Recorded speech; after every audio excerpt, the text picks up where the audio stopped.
I'm Mohammed Tarkan. I teach sociology at Mount Mercy. I'm very pleased to introduce two speakers. And probably, if I wanted to have a good introduction, it's going to take the full hour. But I'm going to be very brief because I would like you to hear what they have to share with us. One of the reasons that their talk and their presentation is significant is because of all the hype and misinformation that is circling around among politicians, and of course the mass media are doing their job in order to basically talk about issues that are not really realistic or true or fact-based. And of course we have seen all this hype about anti-Muslim rhetoric and anti-immigrant rhetoric. And so this is significant to have the alternative positions on this issue. Our first speaker, or one of the speakers, Kathy Kelly, has been a guest of the Afghan Peace Volunteers. Actually, she's going back to Afghanistan pretty soon. Next week. Next week. And I had a chance to speak Farsi with her because she speaks Farsi. Come. Yeah. No, you did very good. And so she has lived alongside the Afghani people in Kabul, in one of the working class neighborhoods in Afghanistan, in that country. She is also the coordinator of Voices for Creative Nonviolence. She's author of Other Lands Have Dreams, From Baghdad to Peking Prison, the book. And she has been also nominated for the Nobel Peace Prize 3 times. She has also been awarded the U.S. Peace Memorial Foundation Peace Prize in 2015. I think that's enough to introduce her. Woohoo. More than enough. Gotta get that Nobel thing out of there. Anne Wright, she is a retired Army Reserve colonel, and 29-year-old veteran of the U.S. Army and Army Reserves. She has been a diplomat in, just listen to this, Nicaragua, Grenada, Somalia, Uzbekistan, Kyrgyzstan, Sierra Leone, Micronesia, Afghanistan, and Mongolia. Anything else? That's it. She was awarded the State Department Award for Terrorism for her assistance in evacuating thousands of refugees in 1997 during the Sierra Leone Civil War. In 2010, Ms. Wright was aboard the Challenger 1 as part of the Gaza Flotilla, if you recall. Gaza Flotilla was part of the peace activist movement to approach the coast of the Gaza Strip and help the Palestinians who were under siege. And so I was telling Garavish I was on that flotilla where to go. She also co-authored Dissent, Voices of Conscience, and also appeared in the documentary Uncovered. Both of them are members of the Creative Nonviolence, and both of them are also members of the National Advisory Board for Veterans for Peace. And this event also has been co-sponsored by Veterans for Peace and also members of the Creative Nonviolence. Please welcome our speakers.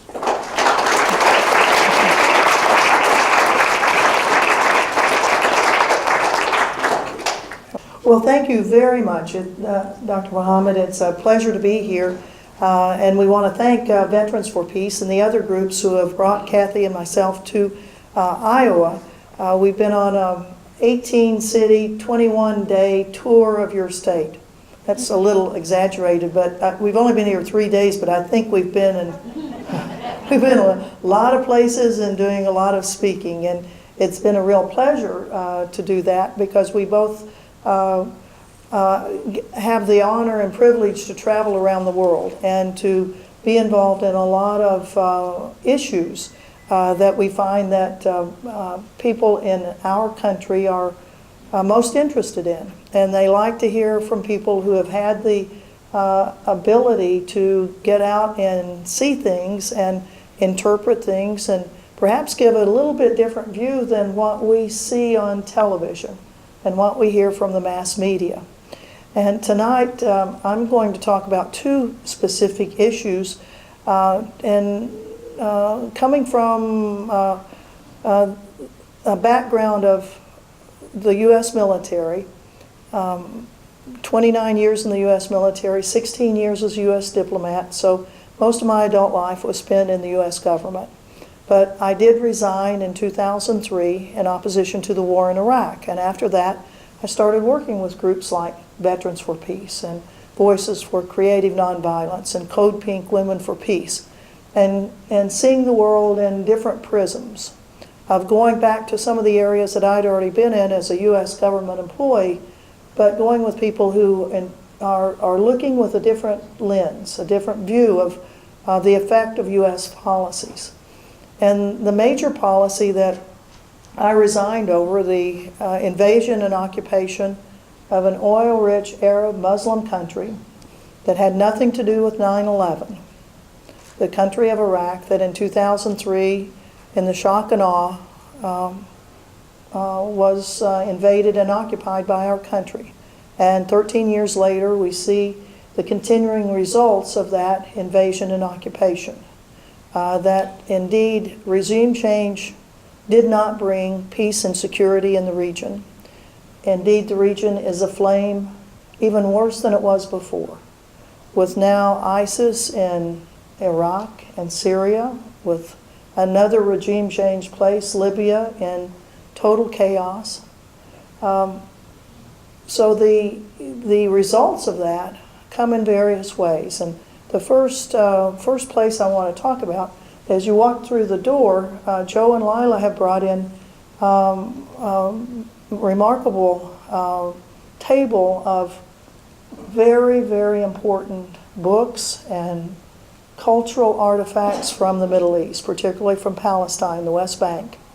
I hope you will take some time to look at those, the beautiful embroidery work that's there, and then the history of the region, the history of the partition of what was called the Palestine Mandate in 1948 by the United Nations to create the new state of Israel, and the 52% of the Palestine Mandate mandated by the international community, taking from one group, giving to another, 52% of the land. 48% of the land was left to the Palestinians. And now that 48%, 55 years later, has been reduced to 25% because of the illegal settlements that the Israeli government has allowed to happen in the West Bank. The issues of apartheid walls, illegal settlements, the issues of inhumane checkpoints, violence that's been created in that area that we all read about every single day. In 2009, I went for the first time to a place called Gaza. A little tiny strip, 25 miles long, 5 miles wide. And this was after the Israeli attack on Gaza in 2009 that killed 1,400 people, wounded 5,000, and left 15,000 homeless. And since then, there have been other attacks. The international community, as governments, seem to condone, in many ways, our government condones, or at least doesn't stop, what they say is the strongest ally we have in the region. That's Israel. The United States does not sanction Israel, does not really complain about what Israel is doing. And yet, many of us are very, very concerned about it. And that concern reached a proportion in 2010 with what was called the Gaza Freedom Flotilla. And as was mentioned, I was on that flotilla of 6 ships that challenged the Israeli blockade of Gaza. That little tiny area that, as I mentioned, 25 miles long, 5 miles wide, has 1.8 million people living in it. It's one of the most densely populated places on earth. And yet there's a blockade around it, a quarantine around it, a land and sea blockade. So we decided we would challenge that blockade, that naval blockade, and we sent 6 ships to challenge it. The Israeli military, the IDF, their commandos met us 70 miles offshore and proceeded to attack all 6 of those ships. And on the Mavi Marmara, there were 9 people that were executed by the Israeli government. 50 people were wounded. All 700 of us on those ships were taken illegally, against our will. We were kidnapped and taken into Israel, put in Israeli prison, and 5 days later deported from the country. Well, we've been sending ships ever since, and I want to tell you about the next ship that's going to be going. And as you see up here, the Women's Boat to Gaza. This time we're going to be sending women crew, women passengers on the boat. And why are we doing this? Is because we are complaining. We're complaining to the international community that they're not stopping these attacks that are going on the Israeli attacks on Gaza. 2014, the most recent one, a 55-day attack that killed over 3,000 people, wounded about 15,000, and left a third of the population without housing, blowing up houses. In 2009, that attack had illegal use of weaponry. White phosphorus, banned by the international community, was used by the Israelis. White phosphorus that burns through the skin, goes to the bone, white phosphorus. Here's some of the destruction. An enormous amount of destruction. So our next project of sending Women's Boat to Gaza started in this year with an international coalition meeting in Sicily. Here's some of the people, the women from 8 national campaigns that will be a part of this. We met at the City Hall on International Women's Day in Messina, Sicily, with the mayor of Messina with us. And here's some of the things that we'll be fundraising with. T-shirts with the Women's Boat to Gaza on it. The mayor of Messina with us, being on TV, on the radio stations in Messina. Paraphernalia going out to Palermo, Italy. And more Palestinian solidarity work from the Italians there, to include Vittorio, who was actually killed in Gaza about 5 years ago, trying to break the siege of Gaza. And in fact, it had been broken before. In 2008, 3 little tiny boats sailed from Crete and were actually able to get into Gaza. The first time in 40 years any international boat had come into the one harbor that they have in Gaza City. And as you can see on the bank behind that boat, thousands, tens of thousands of people of Gaza who had not seen an international boat come into their place in 40 years. And here is some of the activists. This is Huwaida Arif, an American Israeli woman, one of the bravest people I've ever seen, who confronts, she is an Israeli citizen as well as a U.S. citizen, and confronts the Israelis at every time she can because of the oppressive policies toward the Palestinians. And you can see kids in the water that were swimming out to the boats. We sailed more boats, and this is what the IDF started doing in late 2008. Started ramming the boats, trying to sink the boats. That's why in 2010 we started sailing again in a flotilla. And this is the Mavi Marmara that was attacked by the Israelis. And here's one of the very few photographs. And this was taken actually from my boat, the Challenger 1, as we looked onto the big boat that had 600 passengers on it and started hearing the Israeli soldiers firing weapons into that boat. Here's another one of the boats of the 6 that was in the flotilla. In 2011, Kathy Kelly and I both were on the next flotilla. This was a flotilla of 10 ships, and we had a national campaign here in the United States called the U.S. Boat to Gaza.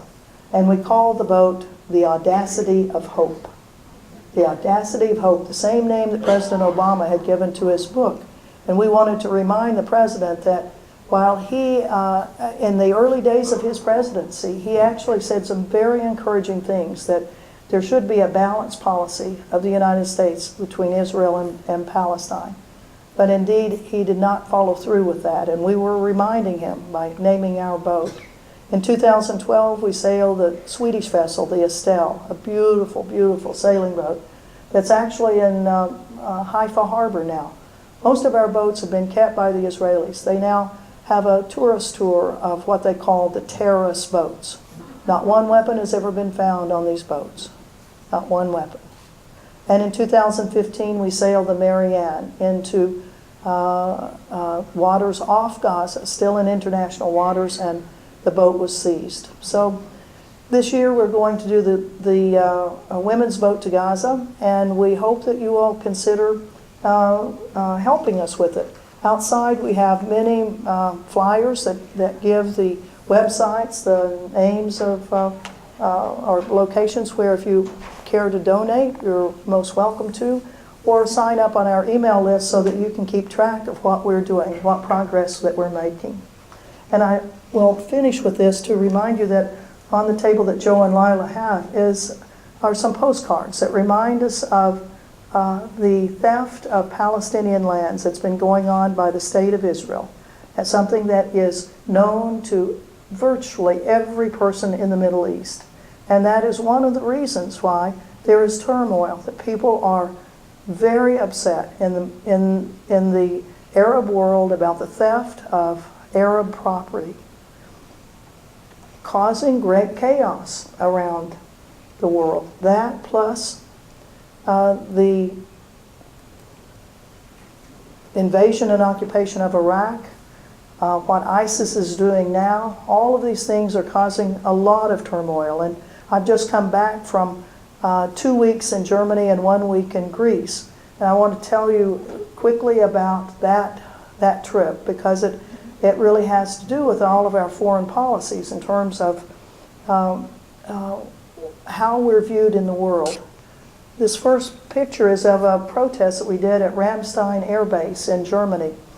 You know, in Germany, here it is 70 years after World War II, how many military bases do you think the United States has around the world after World War II?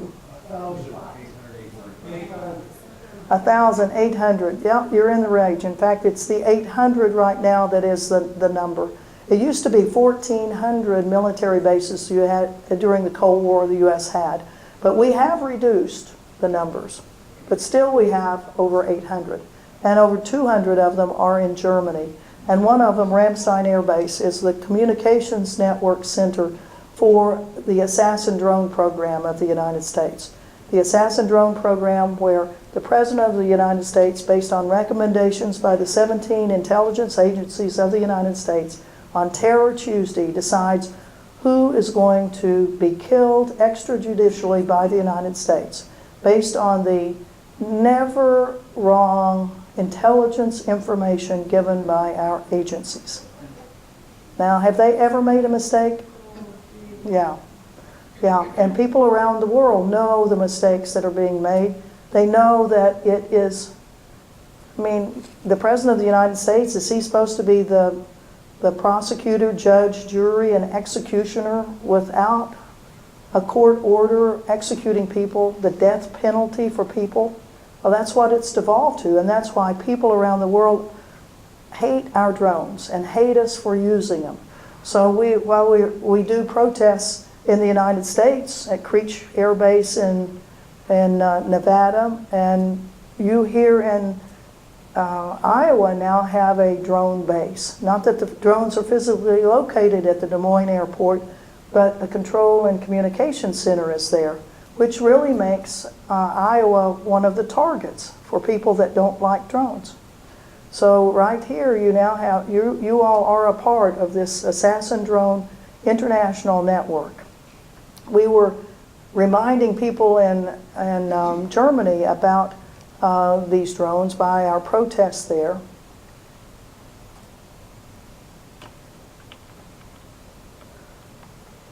One People, One Earth Stop Drone Attacks.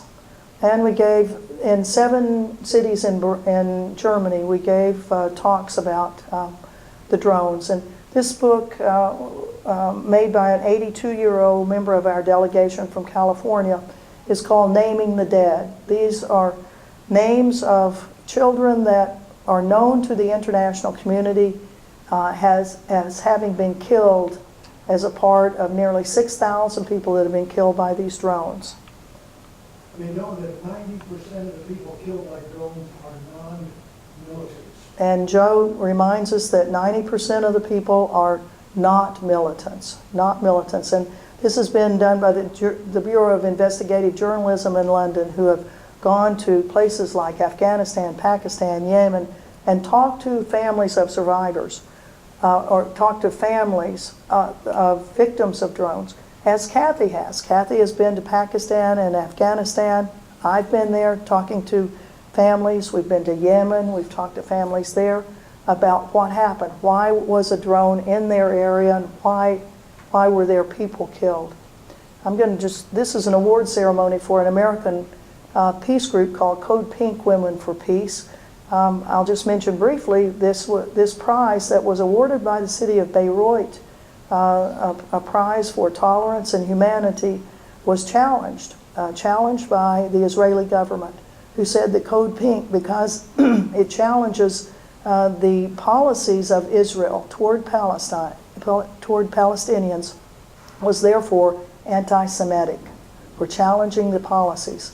And we had a big campaign of letters coming in from all over the world explaining Code Pink's actions, that yes, we do challenge the Israeli policies on Palestine, but that is not anti-Semitic. That is actually our responsibility. As we challenge our own government's policies, we have the right to challenge other policies, particularly when they're implemented with American money. We give the largest amount of military aid in the world to one of the smallest countries in the world, and that is Israel. And in fact, in the next 10 years, we're probably going to be quadrupling the amount of military aid we're giving to Israel. We ended up telling the audience there that for the prize, the 10,000 euros that Code Pink Women for Peace was receiving, would be going toward sponsoring a conference in Europe, a symposium, and the subject would be the difference between challenging the policies of Israel and anti-Semitism. So we'll be sponsoring that in a yet to be determined city. We also were at the headquarters of the Africa Command. The United States now has a specific command for its military activities in Africa. In virtually every country in Africa now, the U.S. has military exercises. One of the other things we did while we were in Germany was visit 2 places where refugees are. You know, in the last year and a half, over 1.5 million refugees have come from the Middle East, from Syria and Iraq particularly, into Germany. There are also Afghans, Pakistanis, Bangladeshis, Libyans, Nigerians, Afghans who are a part of that massive flood of people, a flood of humanity, most of whom are fleeing violence, some of whom are fleeing economic problems, but most of them are fleeing violence in their home countries. And Germany has had 1 million of them that have come to their country. But they're not the countries that have received the most refugees. Some of the smallest countries in the world have received many, many more. Lebanon has received 2 million refugees from Syria and Iraq. Jordan, whose population is only 4 million, has received an extra 1 million refugees that they're dealing with. And does anybody know how many refugees the United States has taken in? 10,000 is supposedly what we're taking in, but nobody really knows how many have ever even come here. And I would have to say that it's very disappointing that the governor of the state of Iowa has said that refugees are not welcome here. That's really a reprehensible statement for anyone to be making. But in today's political climate, it fits right in, doesn't it? And the people of the world know what America now stands for: hatred, bigotry, and racism. Because that's what exactly they hear on TV from the major candidates of our particularly one political party. So that's really what we're being known for. And in the time that I was in Greece and Germany, I did not meet one refugee that said, "I want to come to America." They don't want to come here because of what now we stand for. In Germany, there are two places that we visited, one in Berlin, pardon me, one in Berlin, Tempelhof Air Base, a place where, if you remember back in the Berlin blockade in the 1950s, this is where the U.S. flew in millions of tons of material and food to keep people alive in West Berlin. And now it's the home of about 5,000 refugees. Refugees that are living in tents like this, which actually aren't so bad, except that's your home. At least it's a roof over your head. Here's another facility that houses 800. It's actually in a building that's from the Siemens Corporation, the what do you call it, communications organization called Siemens. 800 people live in this 5-story building. And here's some of the little kids. The number of little kids that are refugees is astounding, just astounding. I'm sorry I cut this guy's head off. He's a very nice fellow from Iraq. Well, thank you very much. You're most kind. After I came back from Greece and Germany, I spoke one day on this tour, and then the second day, my voice completely left. And I was just, if you think this is bad, I mean, I could barely whisper. The refugees in this building, this family of 6 kids, if you can imagine, 6 kids trying to get those kids out of Iraq, coming across Turkey, through the little boats, going across the Mediterranean, or not across the Mediterranean, but a small area across to the Greek islands. And the number of kids that have been drowned, and parents. Trying to keep the refugees busy. A sewing facility that's been set up by volunteers from Germany, coming in to help these people, to help them come to a better life. You know, these are not people who are without means, actually. They're middle-class people, just like us. They had homes, they had cars, they had a life until the violence of the region engulfed them, and they made a decision that it was better to get out of the country and stay alive than to stay there and probably get killed. So these are people just like us, just like us. And if you can just imagine that if something should happen here and all of a sudden you had to leave, and you had to leave because you thought you were going to get killed right here in Cedar Rapids, Iowa, and you had to flee, and you could take one little suitcase, and then you would have to start living in tents. In Greece, where the country under great economic stress itself has now been the recipient of all of these refugees flowing through Turkey out to through Greece and then into Europe. And here's a sign: refugees welcome. In a country that has had such economic turmoil themselves, they're still welcoming the refugees, welcoming people of humanity that are fleeing. Here's a little boy that shows what's happened. And here he is next to Turkey and showing the islands where most of the people have fled to in the small little boats. And then coming into the capital city of Greece, Athens, and into Piraeus, the port city. Have any of you all ever traveled through the Mediterranean or have been to Greece and traveled out on the ferry boats to the islands and remember the big port of Piraeus and the giant ships that come in, ferry boats that can take 5,000 people at a time out to the islands? And on these piers now that are used by all of these ferry boats are 5,000 people that are living in these small little tents that you would buy at Target or Walmart or Kmart, these tiny little tents, and a big warehouse where people like you have donated lots and lots of clothing that is critical for these people because most of their clothing that they left home with has long since vanished. It's worn out or it's wet and it's had been left behind. And here's one of the big ships, just to show you, these people are living right next to the ships, right on the piers next to the ships. This is Leslie Harris, a woman from Dallas, Texas, that was part of our delegation that went, and with her new friend. The kids that are there are the sweetest kids in the world, having been through some of the worst traumas of the world, of seeing their homes blown up, their communities gone, and going on this remarkable trip with their parents, first across by taxi usually or bus through Turkey, and then getting to the shores of the Mediterranean and getting in these tiny little boats and ocean water jumping in on them and wondering whether they're going to survive. And they finally get to shore, and then they're herded onto other boats to go to Athens, and then they're pushed on up and walk for days and days and days to finally trying to get to Central Europe.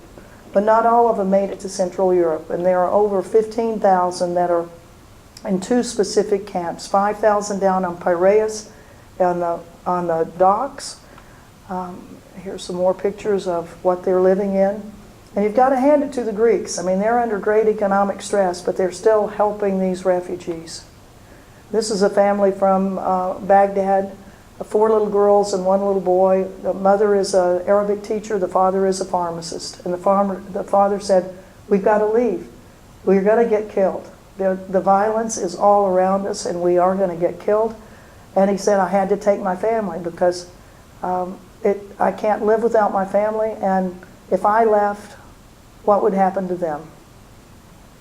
Volunteers like the 3 of us were for a week, playing with the kids, any game that you can think of, to get the kids to come, laugh a little, give their parents a break from being with the kids 24 hours a day.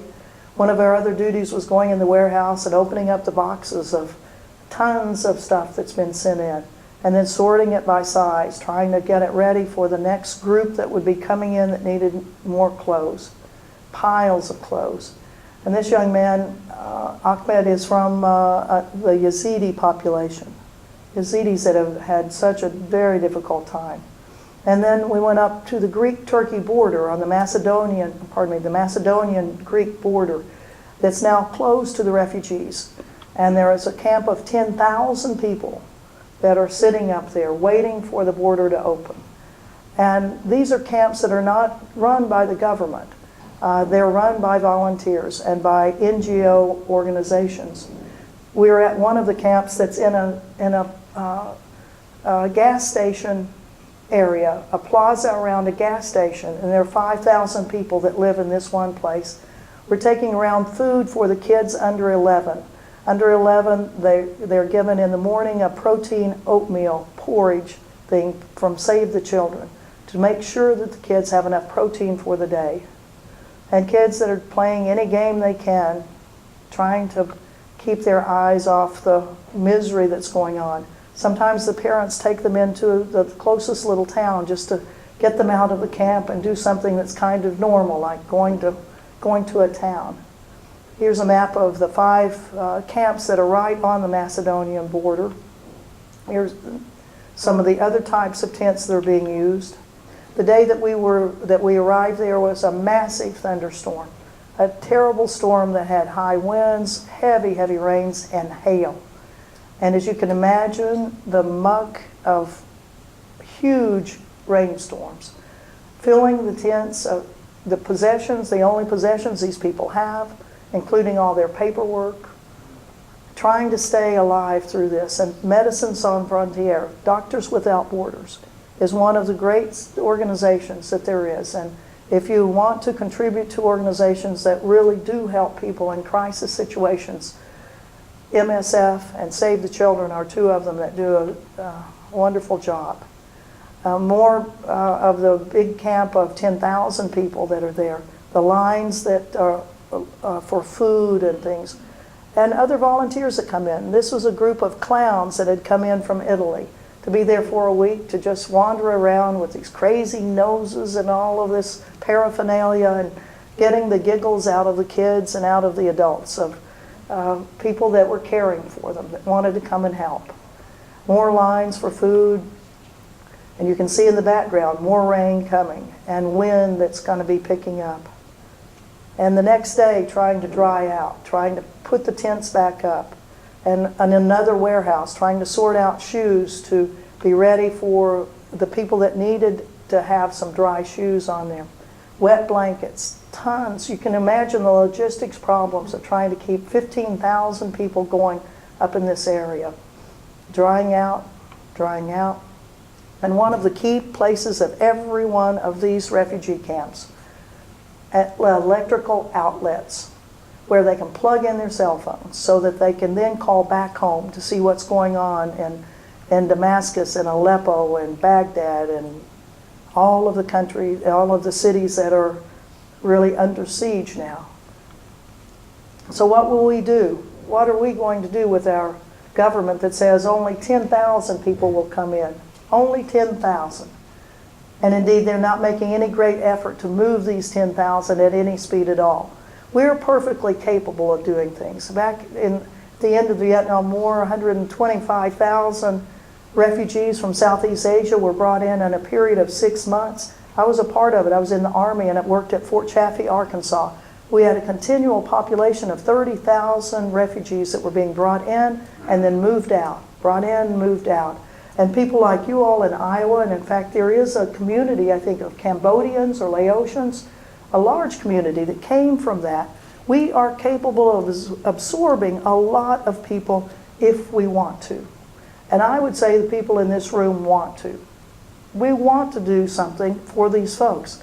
Of course, you have to be careful of who might be. We don't want to have people with a track record of killing other people and all that sort of stuff.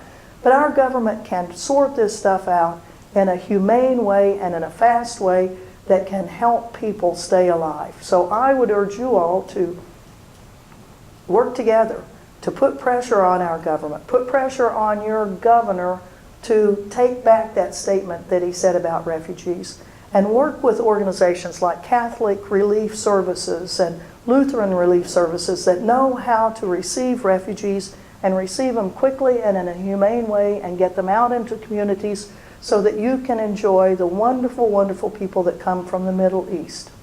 So with that, I want to thank you for your kind attention and turn the program over to Kathy Kelly. Thank you. Thank you.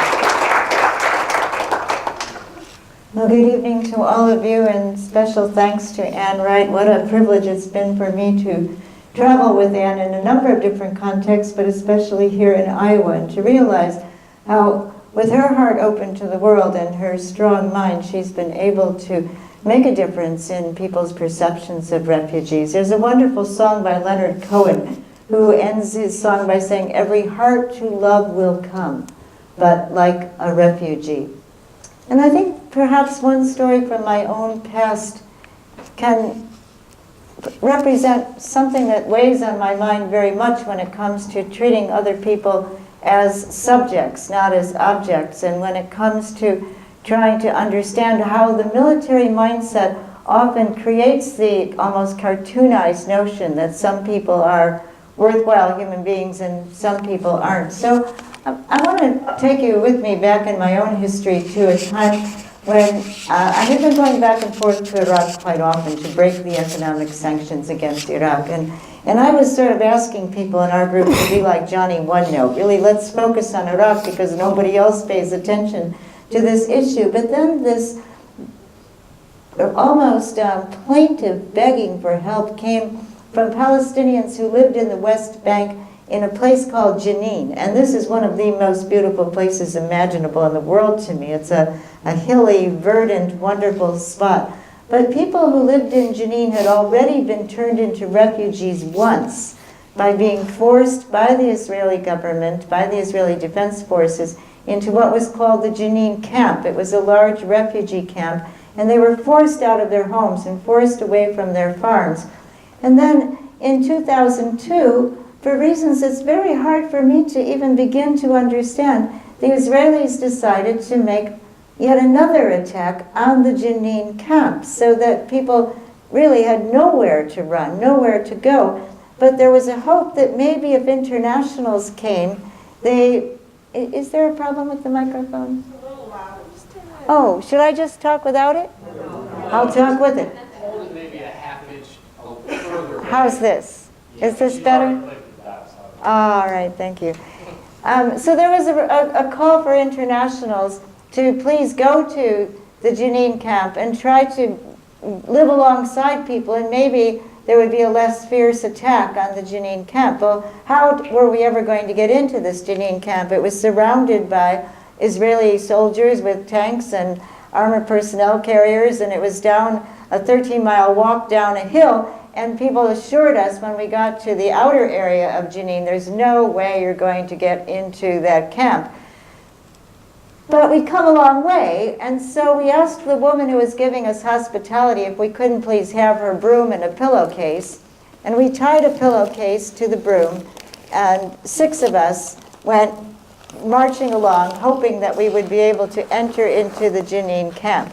Well, we were stopped very quickly, and an Israeli soldier begged us, turn around, you can't go any further forward. And we said, well, we're not prepared to do that. You'll have to stop us and arrest us because we're not going to stop of our own accord. And they just didn't have any women to do the arresting. So the guy just said, all right, pretend I didn't see you. And he even gave us a couple of croissants and some water and said, you know, good luck. So off we went, thank you very much. And we were stopped multiple times. And I'm really very surprised recalling it. We were not prevented from entering the Jenin camp. What happened instead were conversations.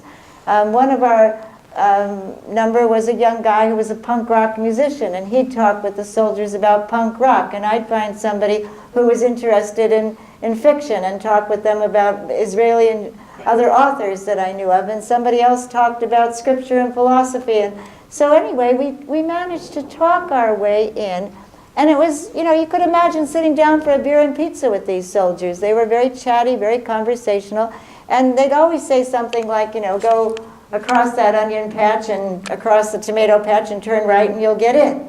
And so before the sun went down, we arrived inside the camp, and the next morning we thought we should go and try to place ourselves somewhere where we might be useful inside the area where the Israeli Defense Forces we knew were attacking homes. Well, we had turned a corner and we suddenly saw that a building that had already kind of pancaked, collapsed in on itself, was a site where some journalists had pulled up with a pickup truck and a camera, and they were all filming as the family inside the house tried to feed their grandmother out through an aperture in this collapsed structure because she was paralyzed from the waist down, and she had asthma, and she definitely had to get to a hospital facility. So the journalists were going to take her in their pickup truck to the local Palestinian hospital. But all of a sudden, the Israelis fired a rocket overhead, and that pickup truck disappeared. Whoosh, it was gone. And there were me and my 2 companions, both of them young men, and this terrified grandmother. And so the family said, please, can you take her?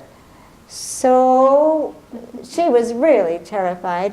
And Jeff had his hands under her elbows and under her armpits, and Andres had his hands under her knees. But they were soon huffing and puffing, and she was quite heavy, and they couldn't carry her any longer. They said, Kathy, go get a stretcher. And I thought, huh? Where? And they said, you know, we just passed that hospital. So I said, well, okay. And I started running, and 6 Israeli Defense Force soldiers came running toward me with their guns aimed. And sometimes it's helpful to have been a Catholic high school teacher. I said, put down those guns right now. And they did. They put the guns in. And tell me how I can get into an entrance of the hospital. Which entrance is open? And they very kindly said, well, no, not that one. That was okay. And I went peeling off, got into the entrance of the hospital, explained why I was there. And the Palestinians inside said, we'll give you a stretcher, but we can't go with you. They'll kill us.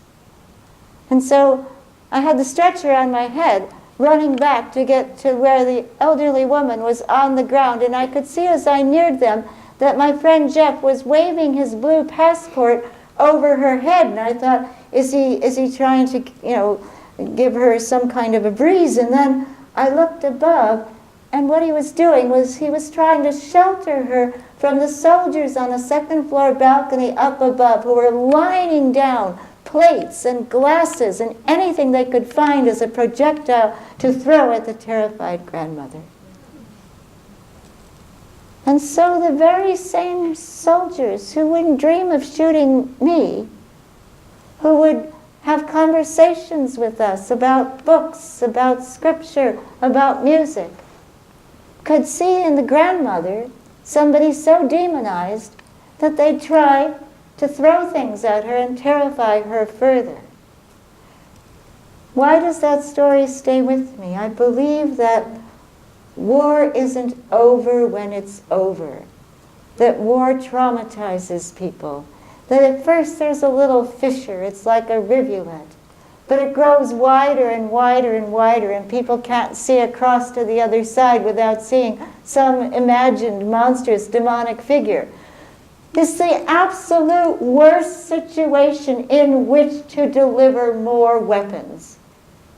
Pope Francis came to the United States and he stood before the Congress and he said it in a very understated way, but he asked the question, why? Why would anyone ever give weapons to people who will use them in war and cause so much suffering? And then he answered his own question. He said, the answer, it is simple. The answer is money. And the money, it is drenched in blood. The money, it is drenched in blood. When we ask ourselves who benefits from the chaos, the destruction, the bereavement, the grief, the fear, the terror of war, who possibly benefits? Boeing, Raytheon, Lockheed, Caterpillar, Northrop Grumman, British Aerospace. Some of the people who will inhabit the top echelons of our society, who will be comfortable in the most respectable salons, press onward with the criminal behavior of war.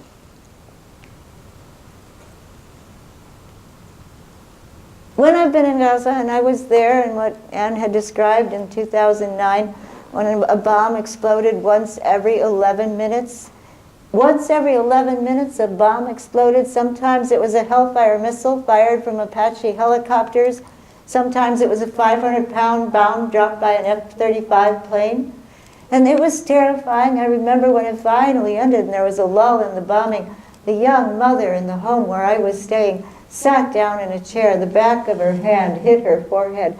And she said, "Can you imagine this first time I breathe in all these 22 days? I am so afraid for my children." And yet, next thing you knew, she was up and preparing breakfast for the family. But in these situations where people using United States weapons have continually attacked people relentlessly, it creates all around the world a question on the lips of many, many people about us. Who are these Americans with all of their weapons, with all of their wars? And so if we want to say we're people who are fair-minded, we're people who want to learn how to share the world's resources, we're people who want to tackle the greatest terror we face, which is the terror of what we're doing to our own environment, to our air, to our ground, to our land. We're people who want to align our lives with our deepest values. And we value love, and we value children, and we value forgiveness. If we want to say that, we're going to have to bump it up, aren't we? And say it more clearly. And a great way to say it would be to embrace and to welcome people seeking refuge. Every heart to love will come, but like a refugee. And I don't want to be prescriptive, but I'm so glad to see younger people in the audience having stayed as long as you have. Thank you very much. And so I'll just offer you two more lines from Leonard Cohen. Ring the bell that still can ring. Forget your perfect offering. There is a crack in everything.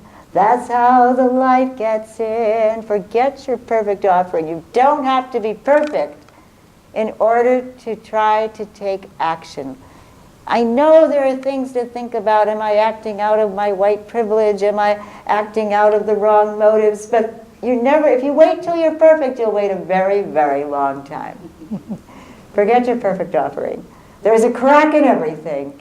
That's how the light gets in. And so in the messiness and the uncertainty and the mistakes we'll make of our activism, if we can be guided by the belief that we are all part of one another and allow people to seek refuge with one another in friendship, in fairness, and in love. Thank you very much.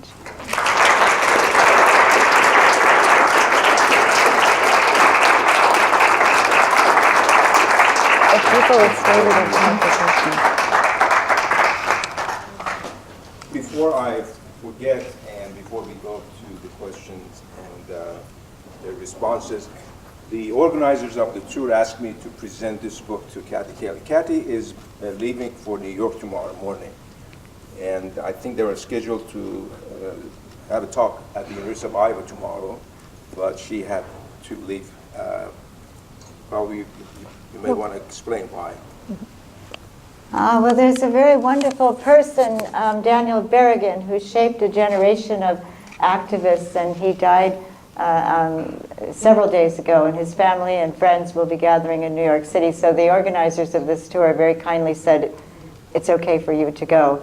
And so I'm sorry to miss the rest of the tour, but I know that Anne can certainly keep that a very lively and necessary set of presentations. So this book is presented to you on behalf thank of you. the tour organizers. It's America's War for the Greater Middle East by Andrew Bacevich. Well, Andrew Bacevich's book is an extremely valuable book. I'm very grateful for this, and it's education I need. Thank you very much.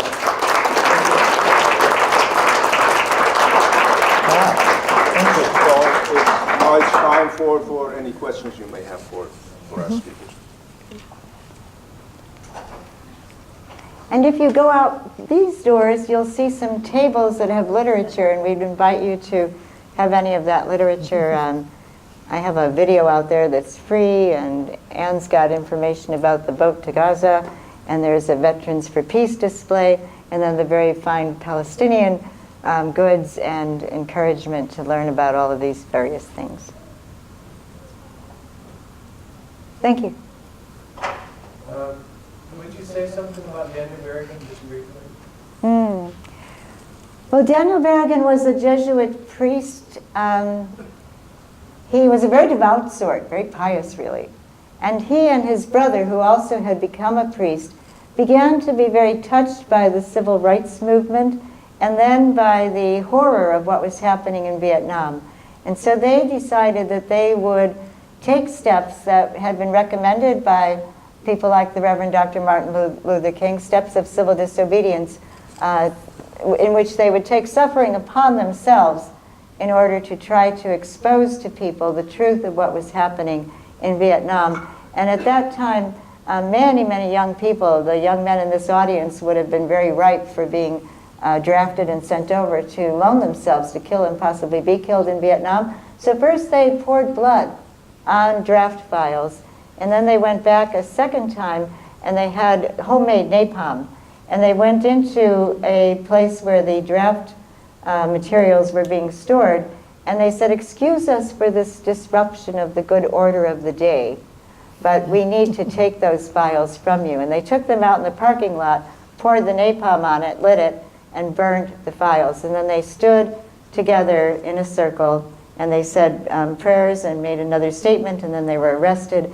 And you know, the way the courts work, sometimes you will be in a court appraised of what it is you're charged with, but then they let you go until your trial. Well, these two brothers didn't cooperate with turning themselves in, so they kind of went underground, and it was a very exciting thing, really. Dan Berrigan would be cited at a student gathering. There'd be 1,000 people in the audience, and they'd have puppets, and they'd sneak him out with a puppet over his head. But finally, two FBI men posed as bird watchers, and he was on Block Island visiting a friend. And so there's a really magnificent picture of him being led away by the FBI guys, and it looks for all the world like they're the ones that are under arrest. And so he did serve a fair amount of time in prison.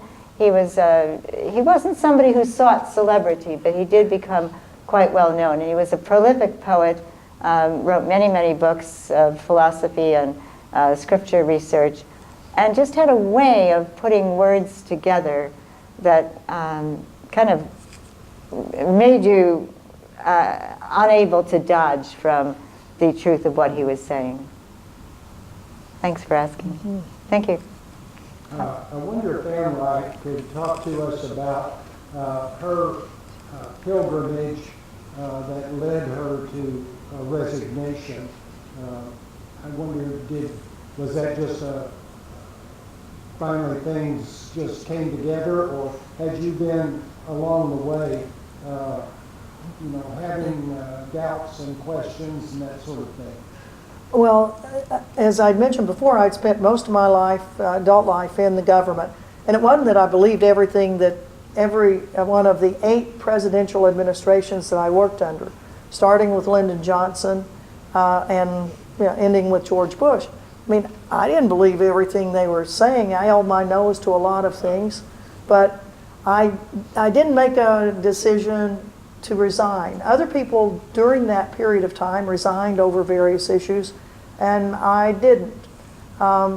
But it was the decision to invade and occupy Iraq, and what I felt was going to be the result, which was horrific numbers of Iraqis were going to be killed. Certainly there would be some Americans that would be killed, but the devastation that the U.S. intended to wreak upon Iraq when Iraq was on its knees.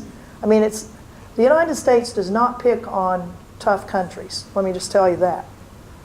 Panama, Grenada, Vietnam, Dominican Republic. We don't pick on tough nations. We picked on Iraq because we'd already had 10 years of sanctions on it, two no-fly zones over it. Nothing had gotten into that country that the United States did not know about for 10 years. And we knew perfectly well there were no weapons of mass destruction. And still we went ahead and invaded it. And so that was, knowing that, it was like, I've had enough. I'm done with all of this. My letter of resignation turned out to be one of the longest in the history of the State Department, because I thought, well, if I'm resigning after 40 years of being in the government, I ought to at least have one page for every decade I'd served in there. So I let them have it. I let them have it on the issue of Israel-Palestine, the unbalanced policies. And I must say I wrote a good letter of resignation because, the things that I was thinking about, and everybody else was, have come true. I mean, the unbalanced policies that have led to hatred of the United States, the issue of the Patriot Act, the unnecessary curtailment of civil liberties in the United States. It started with the Patriot Act, and for God's sakes, look what we have now. I mean, we have the U.S. government spying on every aspect of our life. The whistleblowers that we've had, from Tom Drake, Chelsea Manning, now Ed Snowden. Now we know the full extent. I mean, and you guys are in trouble, because your cell phones have now identified you as being in this room at this hour with us. And you're in trouble now, because they'll go back. I mean, now they have the capability. They have the largest storage area in the world at Salt Lake City, where every bit of megadata on every aspect of our lives is being stored to be used at the moment of the picking of the time of any U.S. federal prosecutor who wants to just find out what was going on in Cedar Rapids, Iowa on May, 4th, at 8 p.m. They just plug that right on into the computer, and within a second, every one of your cell phones is going to be tied together with us. And you're in big trouble. Well, there was one other thing that I put in my letter of resignation, and that was that the Bush administration had done nothing to follow up on the issue of North Korea. And if you think about it, the Clinton administration had made some major inroads into a relationship with North Korea. And I'm particularly proud I put that in, because last year I was in North Korea for the first time. I went there on a delegation of Women Cross the Demilitarized Zone. 30 women from 15 countries went on a mission of peace to speak with 250 women from North Korea in a peace symposium, having a walk for peace under the statue for reunification. Did you ever know in North Korea there is a statue of 2 women bridging an 8-lane highway for reunification? Did you know that every single year the country of North Korea has asked for peace talks so that there can be an actual treaty for peace on the peninsula? No, we don't hear about that. We hear about all the other stuff that they do, which is crazy in one way. A nuclear bomb, why should they be having a nuclear bomb? Well, it's to protect them against us. Because the largest military exercises in the history of the world were held this last month. 315,000 South Koreans and Americans right on the border. And what was the name of the military exercise? Decapitation. Does that not send a little signal to Pyongyang that the United States of America continues to want to overthrow that government in a violent manner? So I put that in my letter of resignation. Anyway, that's kind of the history. Sorry it was so long. See? In your opinion, have we avoided a war in Iran, or are they still going to try to do that? Well, the United States, even though we've signed the six-party treaty on the nuclear weapons of Iran, Iran has said that they will curtail their nuclear energy program. They've always stated they were never intended to have nuclear weapons, and there's never been any evidence that they have. Anyway, they've signed that treaty, and from the reports from the U.S. government, they are abiding by the parts of the treaty. What we don't say, or we don't hear, is that the United States still has a $100 million program for regime change in Iran, just like we still have on Cuba. Now we have diplomatic relations, but we still have $100 million we spend every year to destabilize and overthrow that government, just like we had on Libya, just like we had on Iraq. So a regime change still is alive and well in the neocon lexicon. Thank you. See? Chinese? Madams, I've never owned nor have I ever used a cell phone, so I have no fear whatsoever. You're the safe one. The man that got away. Lieutenant Barrett and Philip two were two of my great heroes, so you probably don't believe in spirits, but when you do go to the service in New York, I hope you'll carry the spirits of this group with you. Well, thank you. And maybe even mention us. I will. We are sorrowful. When a person is incompetent, whether in a medical field or in teaching or in business, you are asked to write a letter of resignation. Now, you weren't incompetent at all. You wrote it because of your morality. But a lot of people are just incompetent, and we have now allowed a man to rise in this country, Donald Trump, who's totally incompetent. And there must be some way in our constitutional system, to address this issue. Certainly in business or in medicine or in any profession, if someone is incompetent, they must either resign or be booted. And I think we really need to address this because the specter of Donald Trump, you know, I'm a Bernie Sanders guy. I think we need a new perspective. We need a man who thinks and can speak coherently and represents all the people. Donald Trump represents Trump Towers and great wealth. And there should be something in Americans, the Constitution, our new amendment says, should such a person arise, there would be a way to get rid of him. Thank you for that. I hope you won't mind if I add that any person who enters into the Oval Office as the Commander-in-Chief is automatically the commander of the largest arsenal of weapons in the world. And to my mind, that's already introducing something that isn't so much in the realm of competence or incompetence, but criminality. I don't think that the United States has any right to possess such massive, massive weaponry and use that to hold the whole world hostage and to be able to say to other countries, if you do not subordinate yourselves to serve our national interest, we could eliminate you. And if you don't believe us, look at Iraq. And if you're not convinced, check out Afghanistan. So it troubles me that we have a system that places so much power in one person in the first place, but I'm also troubled that almost no matter who that one person is, there are handlers who manage huge, maybe 1%er, so-called defense corporations. And in what Dwight Eisenhower warned us about, he said, be wary of the unwarranted influence of the military-industrial, and what he actually said was military-industrial congressional complex. I think now we have to talk about the military-industrial congressional media complex and be very, very wary of it. Yeah?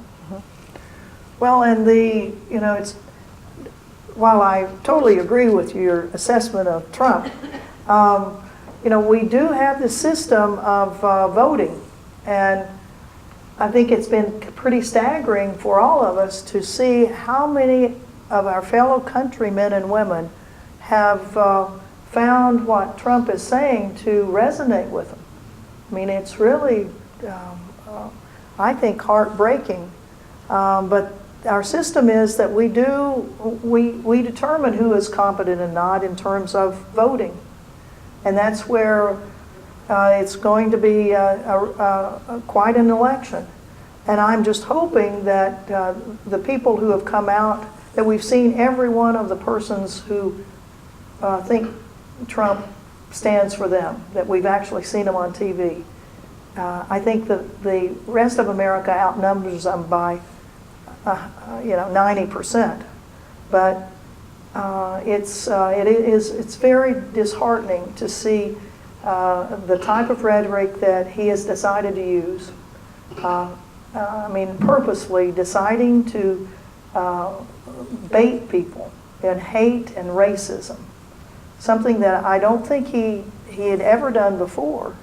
I mean, he was a billionaire, he knew how to smooth talk economic stuff, but I never heard him do this racism stuff and hate stuff. And but he's brought out the worst features of our society. But I think our society is much better than that, and I certainly hope so. What I hope is that he gets a real drumming in the election. Maybe we can have one more. Our friend here has had her hand up. Ian Wright, I think if I heard you right, you said that the U.S. was was soon going to quadruple its aid to Israel. Yeah. I wonder if you could explain to me why you believe that. Well, the U.S. government itself has said it's going to. That it's going to quadruple the amount of aid that's giving to Israel, which has been shocking. Who is the U.S. government in that sense? The Obama administration? Yeah, the Obama administration. And that is astounding, isn't it, after what, the kind of the stiffness that, what do you call it? How Netanyahu and Obama have really been at odds with each other. But the U.S. government has proposed an enormous increase, and my recollection is it's 4 times as much to the state of Israel. Yeah. Well, to me, it's an election ploy. I mean, that's what the whole deal is about, that they want to, each party goes after people who support the state of Israel, who are major donors to both political parties. And they spend a lot of money through the American Israeli Public Affairs Council, AIPAC. And if you heard what Hillary Clinton said during the AIPAC meeting this year, I mean, essentially, I don't know if you all are participating at all in the Boycott, Divestment, and Sanctions program, to ask your university or whatever group that you're a part of to divest from corporations that are using the resources of the Palestinians of the West Bank, to divest from those, similar to the type of program that was done on South Africa back in the 80s. But Hillary Clinton has essentially said that BDS should be outlawed, and appealing to students on college campuses to go after and silence those who are saying that boycott and divestment and sanction should be pursued on their campus and in other venues. Was there a law on state of Iowa about that recently, trying to prevent Yeah, yes, and in fact, we have a state legislator who might want to talk about that. Yes, that bill passed both houses, and it requires state institutions to divest, divest, and get out of any arrangements with businesses that are boycotting any Israeli goods. So indeed, the state of Iowa has now passed a law in the legislature saying that it is illegal for any company or school, I guess, It's state institutions. state It would be the region. institutions Right, region. to boycott any Israeli corporation that may be taking resources from the West Bank. And I believe this is the 6th state that has passed this.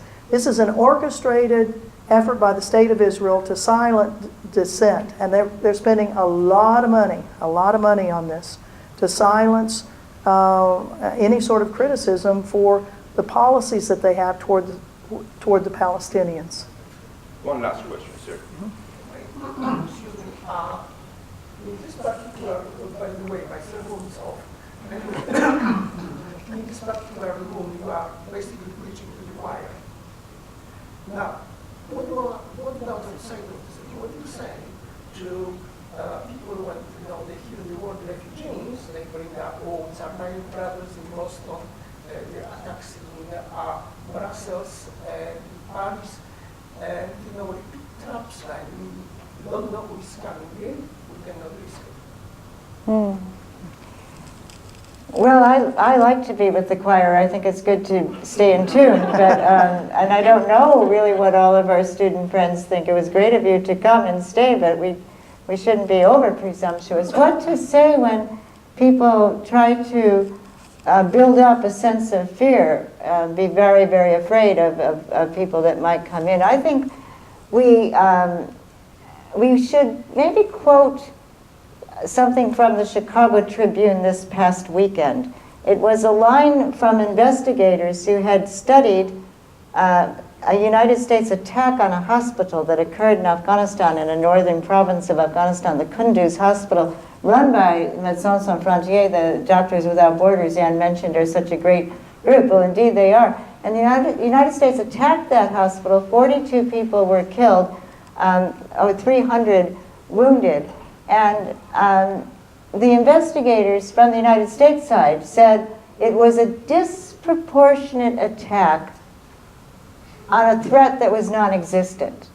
A disproportionate response to a threat that didn't exist. Well, I think that our wars have been vastly disproportionate responses to threats that didn't exist in the first place.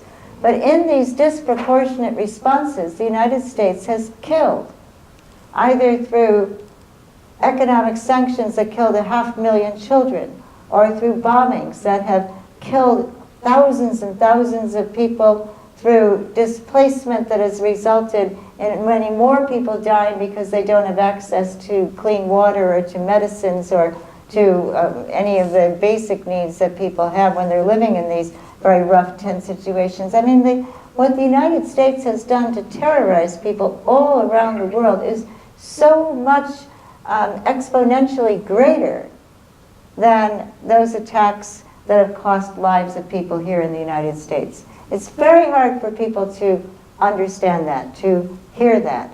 But I think at the very least, we can say to people, do you have any relatives who are policemen or detectives? And then if that policeman or detective is sent out to the scene of a crime, and they neglect to ask the question, what was the motive? Job opening, they're going to be out of a job. It's one of the first questions you ask. What would so motivate someone to make an attack against United States people? And actually the answer is not that difficult to discover. I think Osama bin Laden gave an answer. And when he expressed his outrage over the positioning of United States troops all over Saudi Arabia, when he talked about the plight of families in Iraq whose children were dying because of economic sanctions, But I think to at least try to get at the motive. Why would people make these kinds of attacks? And what would happen if the shoe were on the other foot and we were the ones that were being subjected to the kinds of policies the United States has waged in its threat and its force and its bullying of other people? We can spend the entire night having a discussion. This has been a fascinating talk and presentation. We're pleased to have you here. Thank you very much, and thank you all for coming. Thank you. Thank you. Thank you very much. My pleasure. Thanks. Thank you.